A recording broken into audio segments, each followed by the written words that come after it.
kid, I was always confused by the phrase sugar-free, because in my mind, sugar meant sweet, and therefore sugar-free could not be. But this phrase appeared on packages of brownies, cookies, candies, you name it. This phrase is everywhere. Little did I know that this phrase means that something has artificial sweeteners. Artificial sweeteners are part of our daily diet, and it's important to be informed about what we're putting into our bodies. So, as I was interested in this topic, I decided to do some research and dive into the history behind artificial sweeteners. The invention of saccharin in the late 19th century paved the way for the creation of other artificial sweeteners, and subsequently the diet culture. So now let's dive deep in the history of saccharin.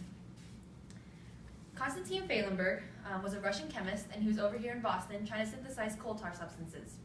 And the story goes that in 1886, after a long day at work, he went home and ate a biscuit and realized that the biscuit tasted sweeter than normal.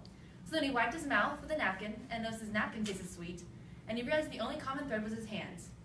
Excitedly, he went back to the lab and he tasted every vial and beaker and dish and realized that an overboiled beaker had this sweet substance on it.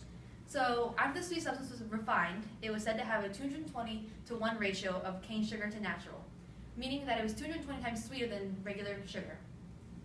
This miracle compound, known as saccharin, was used for everything. It was used to cure headaches, it was used to be canned as a preservative, and obviously used to sweeten foods. Mainly because it was cheaper than regular sugar at the time, they wanted to use a cheaper product.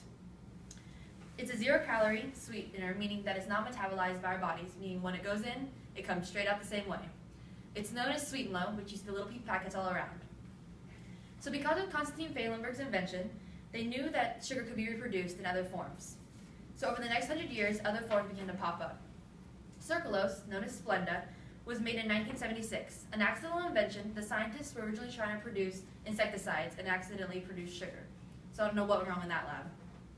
They knew that it was 2 times as sweet as saccharin, meaning it's 400 times sweeter than sugar, and it can be baked and cooked because it can withstand high heats. Aspartame was made in 1965. It was a byproduct of peptic ulcer medications, and you've heard of aspartame because of the FDA controversy. It's said to have ill effects on the human health, but after 200 studies of the FDA, both governmental and independent, it's only taken out of products because of public perception. So while there's an extensive list of artificial sweeteners, and I've only covered 3, all of them propel the American diet culture. So there are 4 events that have led to us all being acceptance of artificial sweeteners in our daily diet. The first one is the end of the flapper era. After the flapper era of the 1920s, it encouraged slim figures, and so therefore that lingered over into the rest of our culture. Now we see beauty as being a thinner figure as opposed to a fuller figure.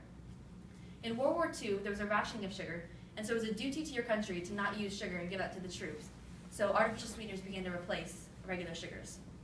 Weight Watchers in 1960s was founded in the 1960s by a woman named Jean Nidek.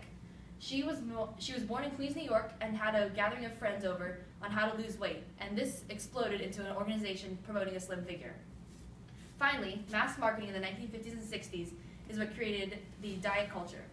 So you would see in television, in print, in newspapers, you'd see these pictures of women who were slim, who had a great husband, who were eating a big piece of chocolate cake, but it was artificially sweetened, saying that you could have it all if you also used artificial sweeteners. This created the perfect storm for artificial sweeteners to become a cultural norm. So the accidental invention of artificial sweeteners had far-reaching effects on the food composition that we eat today. So the next time you see the phrase sugar-free, remember the impact and history that it has in the American culture.